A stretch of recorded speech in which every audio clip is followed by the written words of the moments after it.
What made the high school legend become a legend? We had this economics teacher, Mr. Johnson, who was obsessed with his real-world preparation rules. He'd walk around class in his cheap suit, acting like he was teaching us some profound life lesson about capitalism and responsibility. One of his biggest rules was that you had to buy a $2 tardy pass if you were late. Actual money, not fake classroom currency. He had this little lockbox on his desk where he'd collect it, making a big show of opening it with his key and dropping your cash inside. Most kids just paid up, afraid of getting bad grades. He was known for being petty, and everyone knew he'd tank your participation grade if you crossed him. So day after day, kids would shuffle in late, hand over their crumpled bills, and he'd give them this smug smile like he was teaching them something valuable. Then there was Maria. She was this quiet girl who sat in the back, always did her homework, never caused problems. One morning, she walked in 3 minutes late. Mr. Johnson immediately stopped mid-sentence and pointed at the lockbox. "You know the rules, Maria. $2 or detention." She reached for her backpack, but instead of pulling out money, she pulled out a notebook and started writing. "Excuse me," Mr. Johnson said, his voice getting louder. "I said, pay now or get detention." "I'm calculating something," Maria said calmly, still writing. "I was late because my little sister fell in the parking lot and scraped her knee. I was helping her get to the nurse." "Not my problem," he snapped. "Real world doesn't care about your excuses. You think your boss will accept that?" Maria didn't look up. She just kept writing, her pen moving quickly across the page. The whole class had gone silent, watching this unfold. Mr. Johnson's face turned red. "You're testing my patience, young lady. Pay the $2 right now or I'm failing you for the semester." That's when Maria stood up. She walked to the front of the class and handed him her notebook, open to a full page of calculations. "I've been keeping track," she said, loud enough for everyone to hear. "You teach 6 classes a day. I've observed that on average, at least 2 students per class are late and pay your fee. That's $24 per day." Mr. Johnson's smug expression started to fade. "That's $120 per week," Maria continued. "Multiply that by 36 weeks in a school year, and you're collecting roughly $4,720 annually in cash,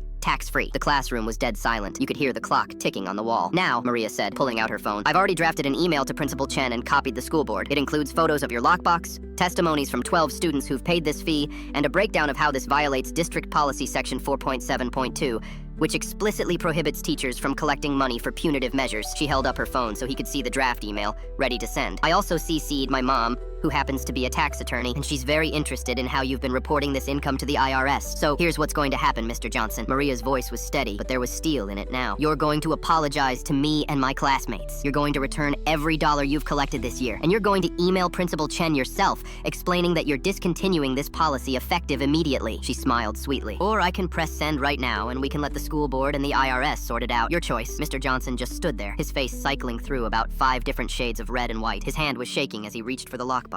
I didn't realize," he stammered. "Should I show this to the principal in person?" Maria asked, tilting her head. "Or would you prefer I email it to the school board right now?" No, that won't be necessary." He fumbled with his keys, unlocked the box, and started pulling out cash. I'll make this right." By the end of the day, the tardy fee was gone. Mr. Johnson sent out an email to all his students apologizing and offered to return any money collected that year.